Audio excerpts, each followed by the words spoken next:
இந்த யோசேப்பு இருக்கிறாரு, இந்த யோசேப்பு யாருக்கு தெரியுமா அடையாளமா இருக்கிறாரு? இயேசு கிறிஸ்துவுக்கு அடையாளமா இருக்கிறார்.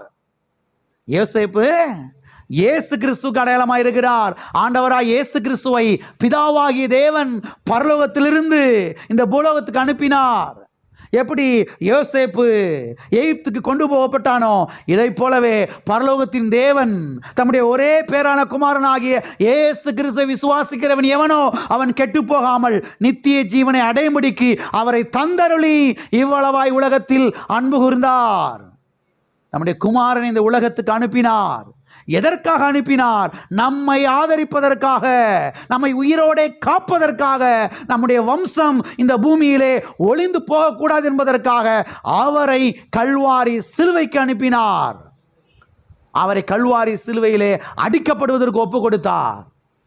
இரத்தத்தை சிந்துவதற்கு அவர் ஒப்பு கொடுத்தார். அந்த இரத்தத்தின் மூலமாய் நம்மை மீட்பதற்காக, நம்மை ஆதரிப்பதற்காக, நம்மை பாதுகாப்பதற்காக அவரை ஒப்பு கொடுத்தார். ஹல்லேலூயா. எனவே எல் யமுனா உங்களை ஆதரிப்பார். எல் யமுனா உங்களை உயிரோടെ காப்பார். உங்கள் வம்சம் இந்த பூமியிலே ஒளிந்து போகாது. ஹல்லேலூயா. ஒளிந்து போகவே ஒளிந்து போகாது.